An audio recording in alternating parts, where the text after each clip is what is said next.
Gracias, Señor. Gracias por todo lo que haces por nosotros. Gracias por tu presencia.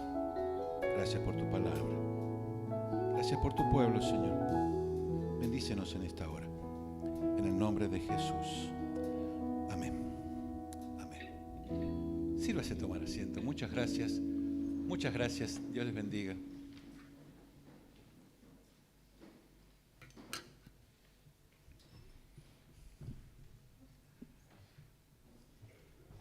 Todos los bateristas terminan enjaulados. ¿Se han dado cuenta ustedes? A donde vamos los terminan encerrando. Por algo será. Es una forma muy... Sí.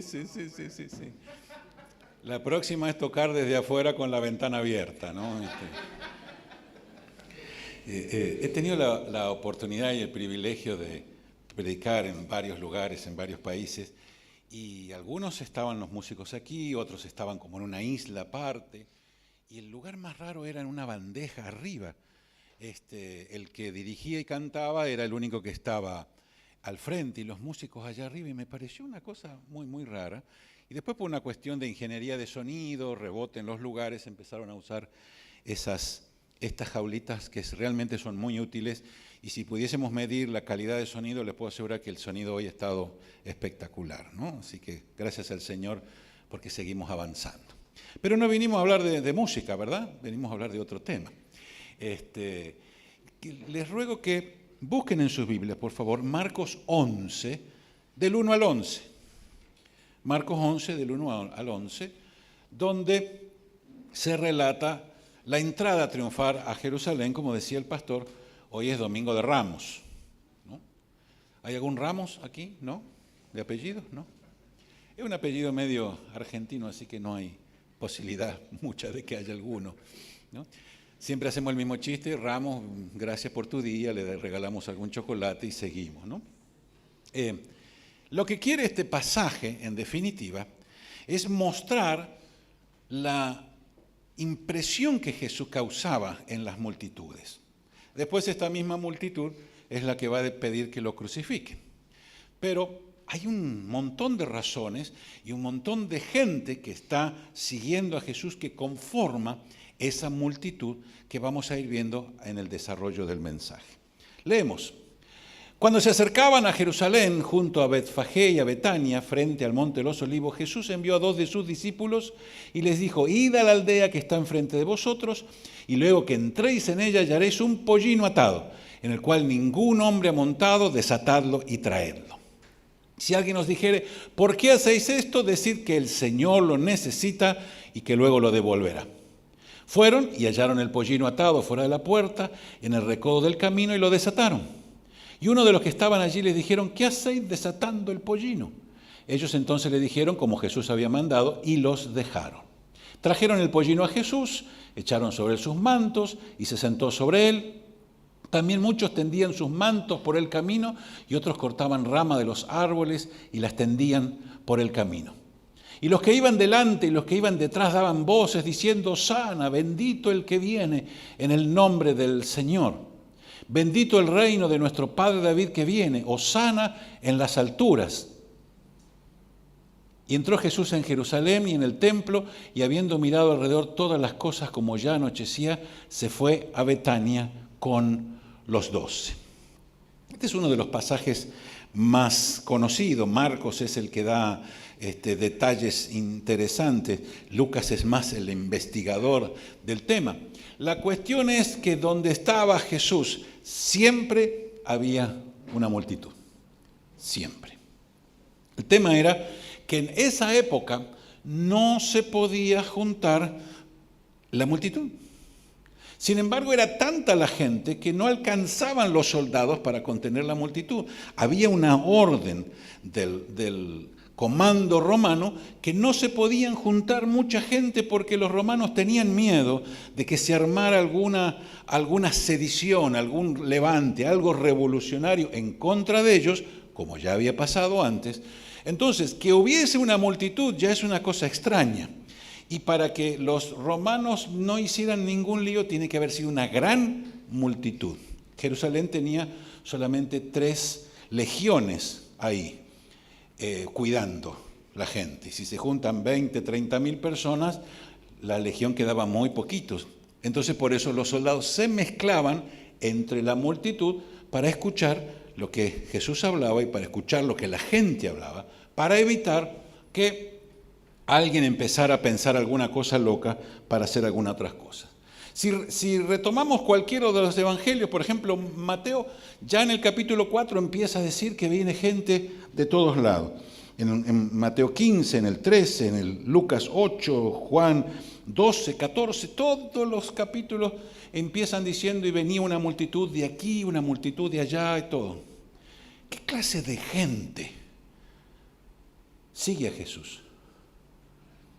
¿Por qué lo siguen?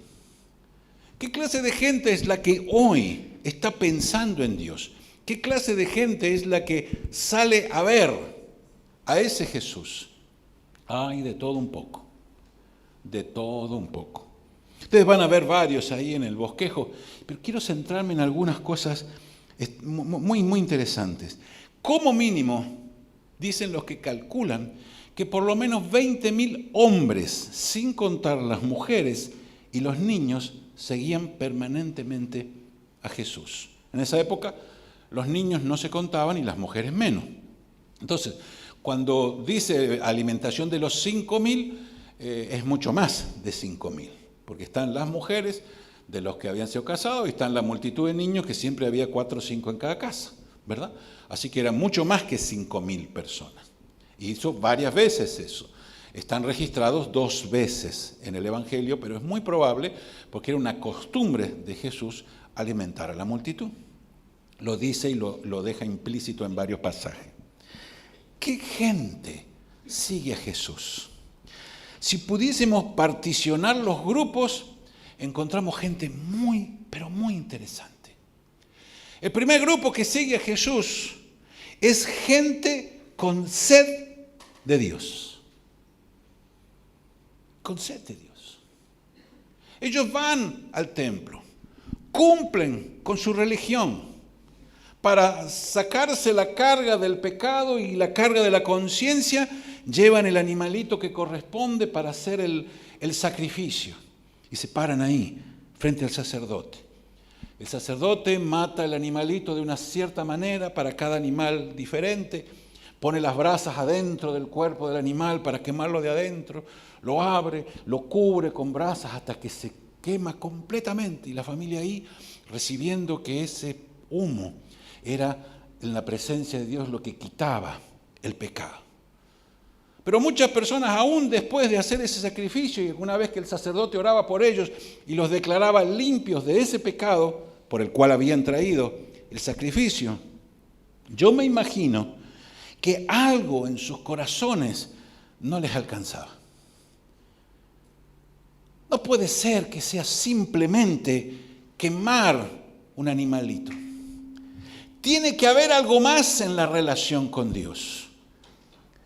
No puede ser que sea una simple cuestión mecánica. Peco, llevo una palomita, queman la palomita, me dicen que estoy libre, me vuelvo a mi casa listo para seguir. Tiene que haber algo más. ¿Por qué hay gente que va detrás de Jesús con sed de Dios? Porque hemos sido creados con esa sed.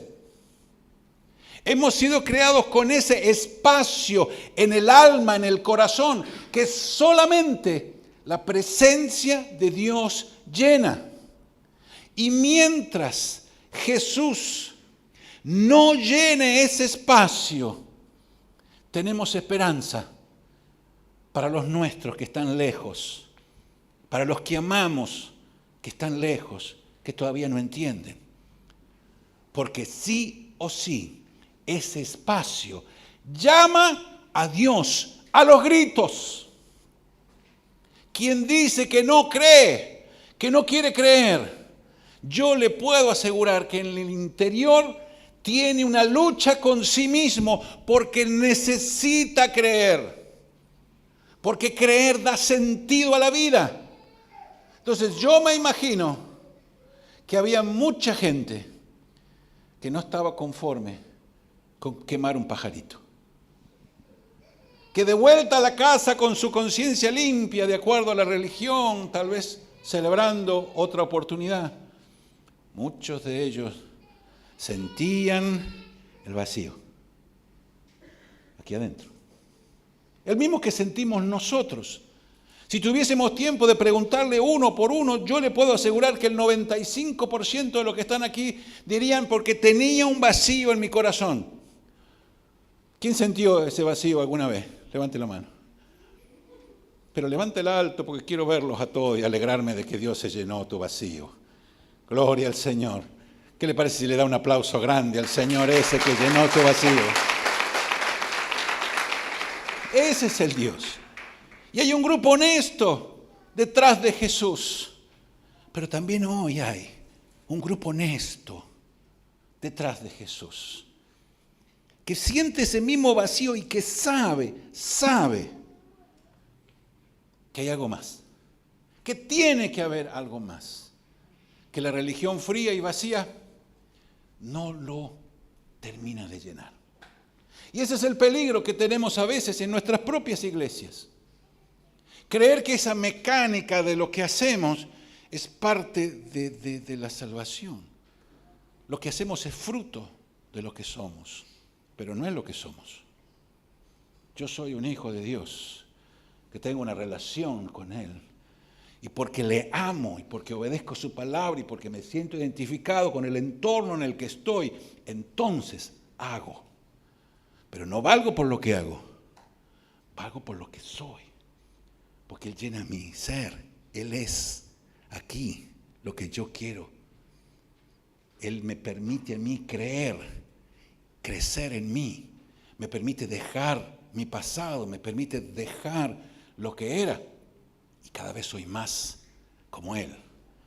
Y mi ambición grande es que un día cuando me vean, lo vean al Señor. Hay gente que sigue a Jesús de la misma manera. Pero hay gente también que lo busca porque sabe que necesita cambiar, que sabe el peso del pecado. Todos los que son ministrados por el Espíritu Santo llegan al Señor sabiendo el peso de su pecado. Y el peso de ese pecado no los deja en paz. La conciencia ahí golpeando. Porque la conciencia empuja para que se produzca el arrepentimiento. Por eso dice la Biblia que muchos, teniendo cauterizada la conciencia, van a hacer esto y aquello. Si se logra tapar la conciencia, entonces no hay peso por el pecado y no hay arrepentimiento. Cuando uno escucha lo que los hombres dicen para justificar la violencia familiar, usted dice, este hombre no tiene conciencia, tiene cauterizada su conciencia. Cuando usted escucha lo que dice una madre por abandonar a su hijo en un tacho de basura, la gente dice, es un inconsciente. Ha matado la capacidad de su conciencia para llevarlo al arrepentimiento y el arrepentimiento a la salvación. La inconsciencia impide el peso del pecado. Pero sin embargo, los que seguían a Jesús necesitaban perdón por sus pecados. Cuando ven al hombre Dios hablando del reino de Dios, hablando de las características de las personas transformadas, ellos dicen, ¿y yo cómo entro en el reino así como estoy? Desde el portero me va a sacar a patada. Yo quiero vivir en eso del reino. Quiero trascender, que mi vida espiritual no termine simplemente cuando me entierren. Hay esto en mi vida que necesita ser sacado. Y muchísimas personas se acercan a Jesús con la carga viva de su pecado. Esa es la razón, porque muchas veces después de algunas sanidades, Jesús dice, tus pecados son perdonados. Y ahora usted sabe por qué. Porque era tanta la carga que hasta produjo enfermedades. Hay pecados que producen enfermedades. El alcoholismo va a producir una cirrosis. La ansiedad va a producir una enfermedad crónica. La falta de perdón va a dar artritis. La bronca va a dar problemas de estómago y de intestino. Cuando uno piensa y no descansa, las migrañas, los dolores de cabeza, el insomnio. Todos los pecados afectan el cuerpo. Cuando Jesús sana, está sanando la cáscara de lo que pasa, pero se está metiendo adentro, a donde está el pecado. Y al sanar el cuerpo, sana el alma. Y esa persona se va libre por primera vez. Mucha gente hoy llega al Señor, pocos, pero llegan al Señor con esa carga del pecado. Porque se dan cuenta que ese marco de vida no alcanza para vivir. No puede ser que mi casa sea violencia, no puede ser que en mi casa sea necesidad, no puede ser que haya perdido el amor, no puede ser que se haya perdido la confianza, no puede ser. Porque otro es feliz y yo no, porque aquel avanza y yo me quedo.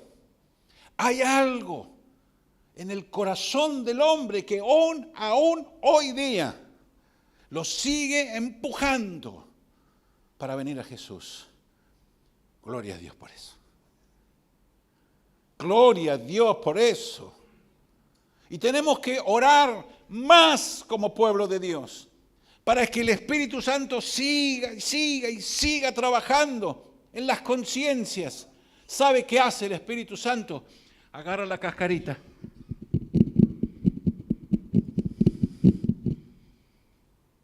¿Se acuerda cuando nos rompíamos las rodillas? Cuando éramos niños, ¿se acuerda? ¿O hace tanto tiempo que ya no se acuerda? Fue después de Colón, acuérdese. ¿Se acuerda cuando nos rompíamos las rodillas? ¿Qué nos decía la mamá? No te saques las cascaritas, ¿se acuerdan? ¿Sí? Cuando te daba varicela o alguna cosa, los granitos, y que nos queríamos rascar, decía, no te saques que después te va a quedar la marca. Y hay algunos que tienen marca, ¿no? Mi hijo tiene varias, sí, porque él no podía y se arrancó. No te saques la cascarita. Y había que aguantarse, quedaba fea la rodilla pelada ahí. Después quedaba peor con la cicatriz. Pero nosotros en el apuro sacábamos. Y gente que no tiene paciencia como yo, imagínense. No había cascarita que me durara. Gracias a Dios después, un día, escuché esto.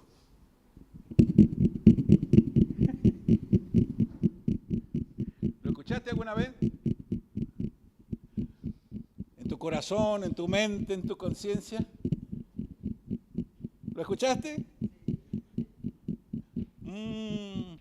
Y cuando se acabó la cascarita, quedaste como si todo el mundo te estuviera espiando, ¿sí o no? Y el pecado que estaba oculto y guardado bajo 7 llaves, parece que lo pusieron en una bandeja así adelante de todo, ¿sí o no? Y cuando nos dimos cuenta, fuimos capaces de confesar, fuimos capaces de ser perdonados y de empezar vida nueva. Mucha gente seguía a Jesús porque tenían peso por su pecado. Hoy día, gracias a Dios, el Espíritu Santo sigue haciendo el mismo trabajo y seguimos teniendo esperanza por los que amamos. Algunas veces hay que decirle, Espíritu Santo, usa una pala si hace falta para sacarle la cascarita. Un martillo, lo que sea, pero sacásela rápido.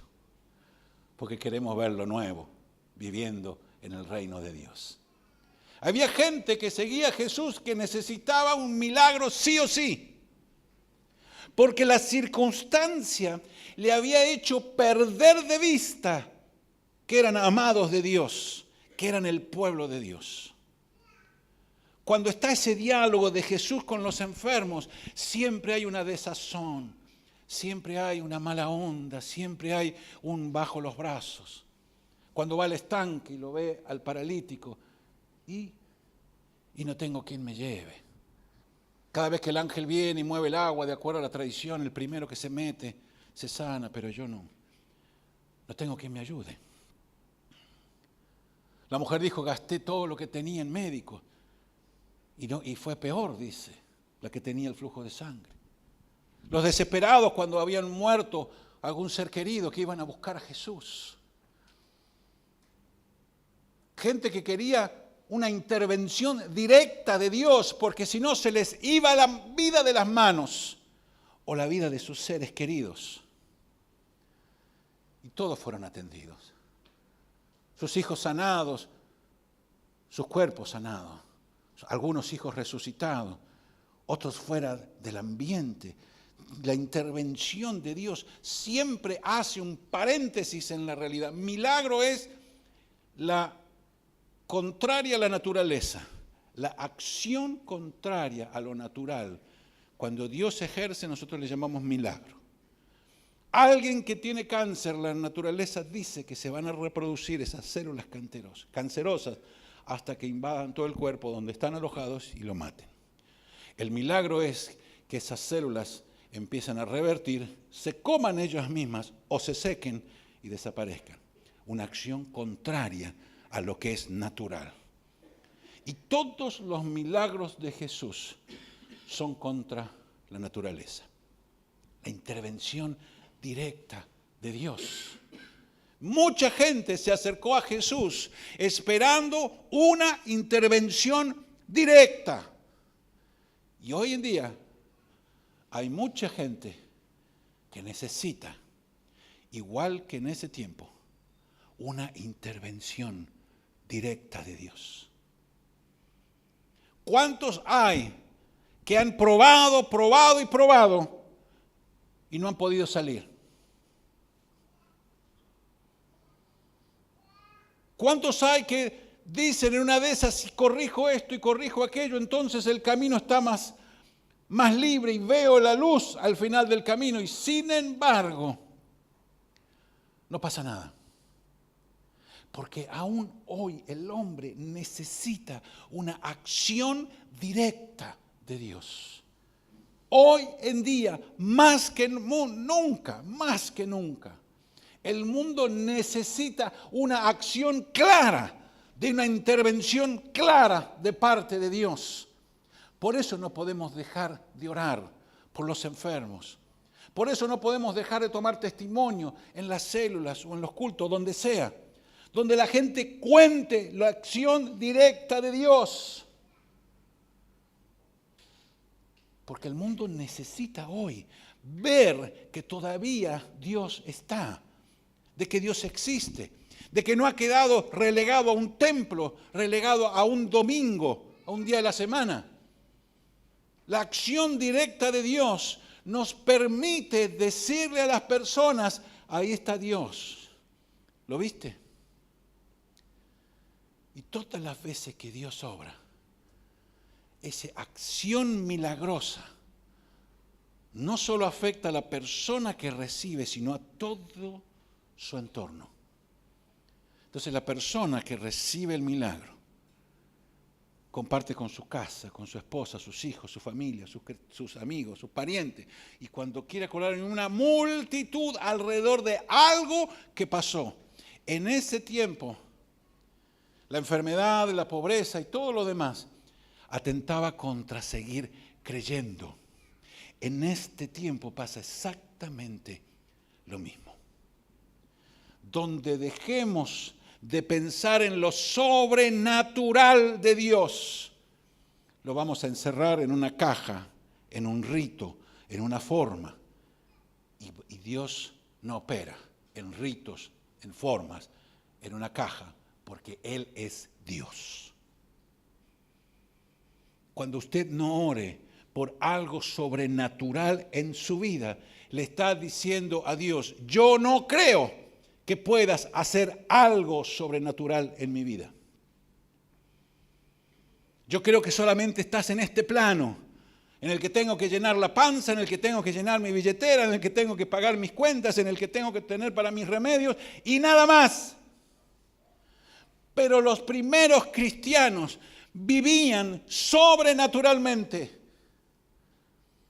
Oraban por los enfermos. Hacían cosas extraordinarias. La historia de la Biblia es una historia sobrenatural. Mi querido, mi querida, volvamos a pensar en un Dios sobrenatural. No lo ponga dentro de un esquema de trabajo, por amor de Dios. No lo encierre a Dios en una forma de hacer las cosas. Dele libertad para que Él pueda hacer con usted como Él quiera, para ayudarle a hacer lo que tiene que hacer por el entorno en el que estamos. Tenemos que trabajar con una forma de trabajo, una forma de hacer las cosas, por supuesto. Eso se llama organización, pero no en forma mecánica porque sí o sí, sino porque el poder sobrenatural de Dios, que dice la Biblia que actúa poderosamente en nosotros, nos impulsa y no nos deja estar tranquilos. Cuando le quitamos lo sobrenatural a lo que creemos, me quiere decir ¿qué nos queda? Si toda nuestra fe está basada en la resurrección de Jesús, en los milagros, en el poder de su palabra, ¿qué nos queda si sacamos lo sobrenatural del reino de Dios? No nos queda nada. Y esa gente que seguía a Jesús estaba pidiendo volver a eso sobrenatural. Se cansó del ritual, se cansó del horario, se cansó de la forma. Y querían una renovación aquí adentro, que empezara con un milagro. Pero también estaban los fariseos y religiosos, y están hoy también los fariseos y religiosos. Gente que tiene un crucifijo colgado al cuello diciendo yo soy y pertenezco a tal iglesia o a tal creencia, pero su vida no refleja ni lo más mínimo de eso. Igual que los fariseos conocen las formas, pero no conocen a quién van dirigidas las formas. Ellos conocían la ley, pero no conocían a Dios. Ellos se mezclan entre los creyentes para saber en qué se equivocan y en qué pueden parar el avance del pueblo de Dios, porque cada vez estamos más metidos en la sociedad. Yo lo veo ahora que estoy en las escuelas. Muy lindo el trabajo que hacemos con mi compañera Evelyn que anda por ahí. Muy lindo. Qué buenas las charlas, qué profesionales son, que esto, que el otro, pero cuidado, porque son de otra fe. Midiéndonos de acuerdo a lo que creemos y no a nuestra capacidad de hacer nuestro trabajo en forma profesional. Gente que no hace nada critica a los que hacen, porque pertenecemos a otra confesión de fe. La misma gente era la que estaba en tiempos de Jesús, buscando a ver en qué se equivocaban. Yo les puedo asegurar que hay gente que va a las células solamente para ver en qué nos equivocamos o qué hablamos de otras iglesias. Se irán sin nada, porque como en la célula no estamos para hablar de otra iglesia. ¿Estamos de acuerdo? Dice, bueno, la semana que viene vuelvo a ver si los pillo en algo. Y así el Espíritu Santo va haciendo el trabajo y un día están de rodillas pidiendo al Señor, ¿no? Entrar en sus corazones. Hay gente que hace eso. Hay gente que se junta en nosotros y nos compara. Igual que en el tiempo de Jesús. A Jesús no era el problema por qué sanaba. El problema no era la manifestación del milagro de Jesús, el problema era con qué autoridad haces lo que haces. Y hoy en día lo que se cuestiona no es lo que usted y yo creemos, sino con qué autoridad lo decimos. Cuando nosotros decimos Jesús es nuestro Señor, y yo quiero orar por un enfermo porque creo que Dios se va a sanar, estoy actuando en un ámbito de fe que supera cualquier religión alrededor, porque yo opero en el reino de Dios. La religión es humana, el reino de Dios es espiritual, y yo quiero manejarme en ese reino. Por eso los enfermos se sanan, por eso los endemoniados se sanan, por eso los matrimonios se sanan, por eso la gente sigue a Jesús en el día de hoy. Pero el peor de todos los grupos que seguía a Jesús, el peor de todo, eran los indiferentes. Los que no salían por curiosidad Hasta el mismo Herodes dijo, dice ahí la Biblia, yo quiero conocerlo, he escuchado de él, quiero ver si en una de esas hace un milagrito cuando esté ahí conmigo. Curiosidad. El petizo Zaqueo decía, viene Jesús, mirá la cantidad de gente que hay y yo que mido 1,50 m no llego. Me subo al árbol y veo qué pasa. Y Dios hace el milagro, con Zaqueo subido al árbol.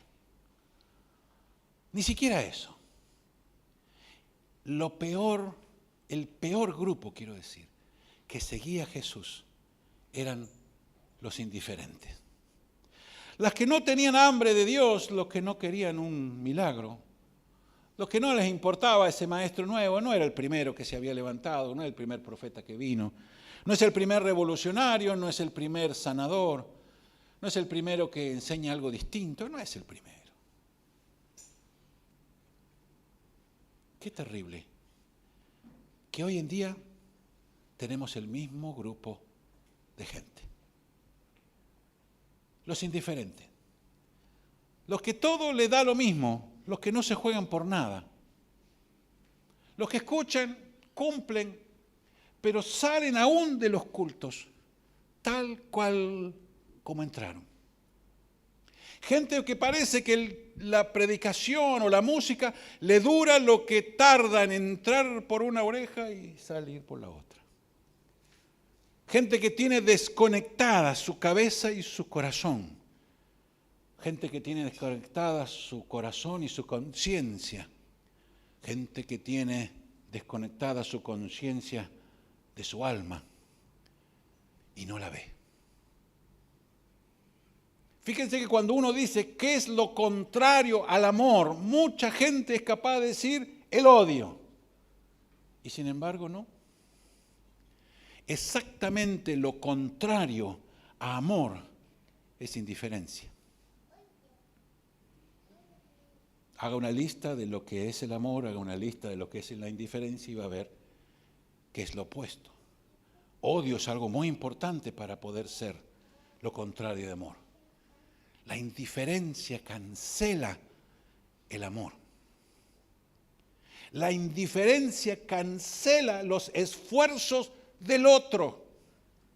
La indiferencia pone por tierra lo que el otro quiere en bien para mí.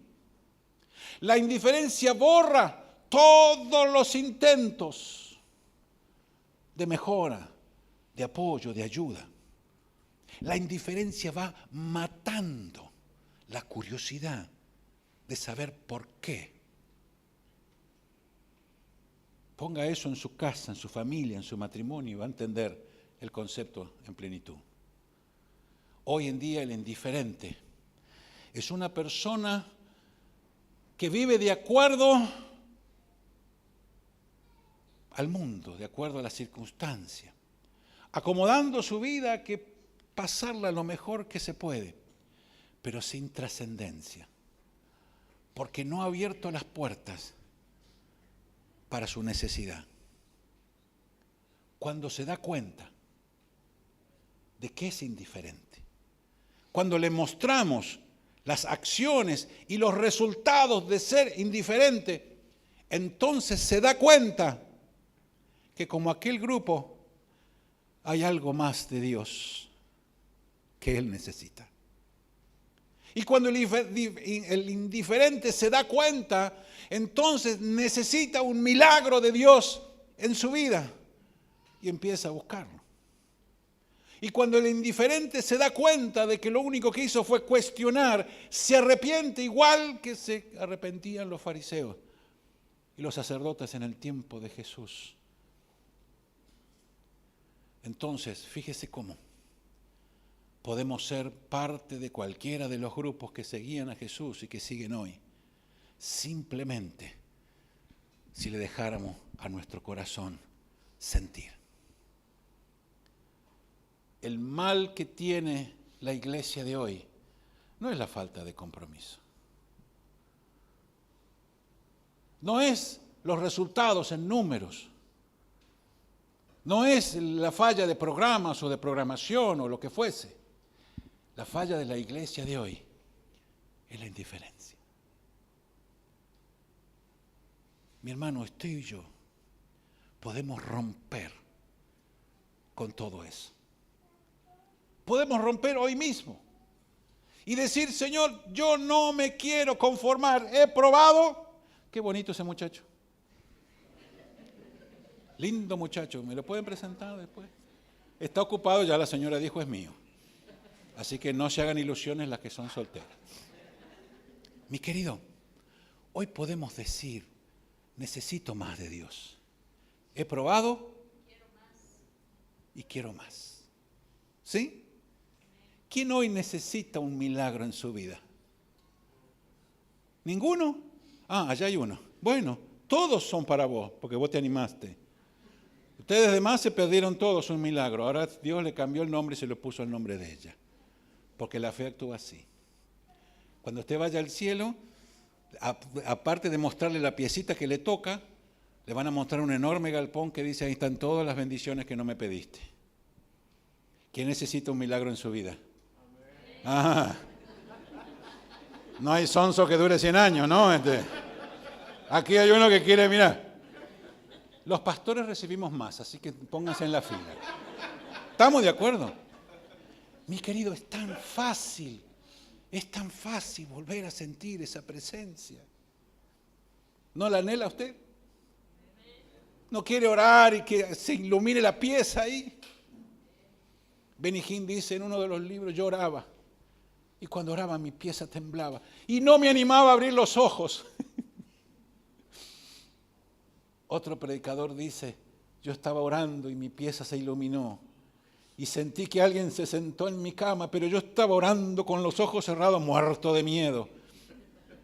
Y cuando le cuenta a su mamá que oró 40 años por su vida, entonces la mamá le dice, Jesús entró en tu habitación, ¿cómo es? Y él dice, yo estaba con los ojos cerrados. Y la madre lo castigó por orar con los ojos cerrados. Mi querido, usted y yo, ¿se dio cuenta que somos iguales que los que seguían a Jesús? ¿Se dio cuenta que han pasado más de 2000 años y se sigue repitiendo lo que hay en el corazón? No alcanza con poner trapos en el piso para que pase Jesús por encima. No alcanza con cortar hojas de palma o de olivo y ponerle para que pase. Con lo único que Jesús se satisface es cuando usted y yo somos capaces de entregar nuestro corazón. Jesús va entrando a una ciudad. Ahora yo te pregunto, ¿entrará hoy en tu corazón? ¿O lo vas a ver de arriba del árbol, o lo vas a ver con crítica, o simplemente vas a decir, otro que se afanó un burro? ¿Cuál va a ser tu actitud? ¿Serás capaz de abrir tu corazón? Si sos capaz de abrir tu corazón simplemente como para decírselo a Él, que Él te vea, yo te ruego que dejes todo lo que tengas ahí y te pongas un segundo de rodillas, todos los que puedan. Los que no, quédese sentado, esto es simplemente para orar. Póngase de rodillas y dígale, Señor, yo no quiero ser indiferente. Yo necesito más, yo quiero un milagro. Yo no estoy para criticar, no estoy para decir, no estoy para mirar. Dígaselo, por favor, dígaselo ahí donde está. No se quede con las ganas de que Jesús entre en algún lado, pero que no entre en su casa. Llévese hoy el milagro que completa el sacrificio. Llévese hoy el milagro que completa su necesidad. Llévese hoy en su corazón al dueño de todo ese corazón. Padre, en el nombre de Jesús. Señor, míranos. Apenas un puñadito de tus hijos lleno de necesidades, lleno de complejos, lleno de dudas. Pero aún así, Señor, venimos a ti. Señor, tal vez mi fe se llenó de cosas para hacer, de programas, de fechas, de estadística, de números. Pero me he olvidado que yo soy tuyo. Y yo te necesito, Padre. Yo necesito que vuelvas a hacerte espacio en este corazón. ocupado en el trabajo, en la plata, en los datos. Señor, dame otra vez ese primer amor, como cuando llegaste por primera vez a mi corazón. Padre, en el nombre de Jesús, escucha cada oración de los que están aquí, de los que están mirando en directo, de los que lo van a ver después. Señor, toca. Espíritu Santo, no dejes de raspar la cascarita de la conciencia. Opera en los míos que están lejos, en familiares, amigos, conocidos que no te conocen. Pero rompe, Señor. Rompe todo lo que impida que tú llenes con tu presencia el lugar de nuestro corazón. Padre, con la autoridad del cielo que tú me diste, yo bendigo a tu pueblo. Bendigo cada oración honesta delante de tu presencia, cada dolor que va a ser tratado, cada necesidad que va a ser completada, cada cosa en la que tú vas a prosperar a tu pueblo. Yo los bendigo, Señor. Los bendigo con la bendición más grande que hay. La bendición del Padre, la del Hijo y la del Espíritu Santo. Amén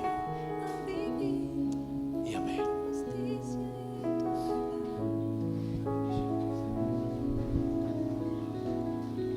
La canción.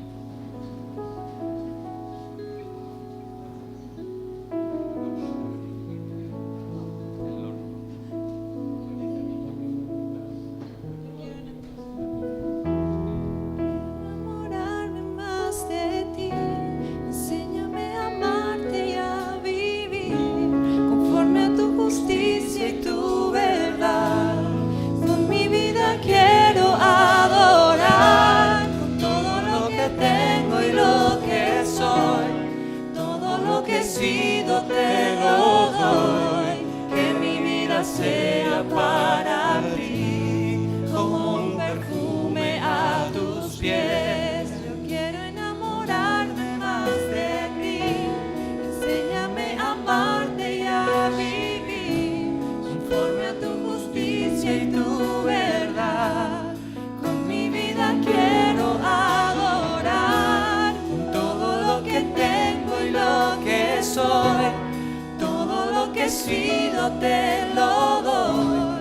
Que mi vida sea para ti como un perfume a tus pies. Cuando pienso en tu cruz y en todo lo que has dado, tu sangre por mí, por llevar mi pecado. Cuando pienso en tu mano, hasta aquí hemos llegado por tu fidelidad.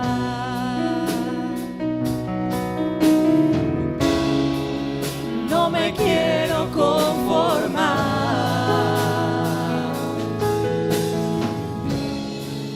He probado y quiero más.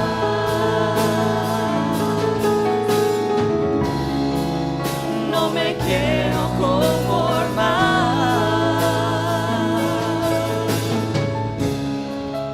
He probado y quiero más.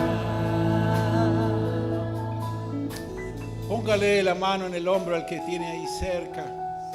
Júntese con otro ahí, que nadie quede sin sentir una mano así.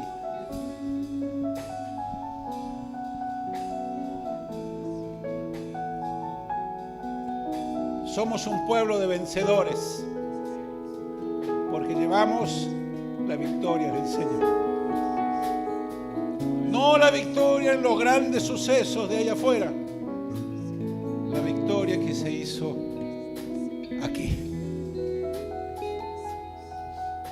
Tu victoria de aquí adentro es la victoria de afuera.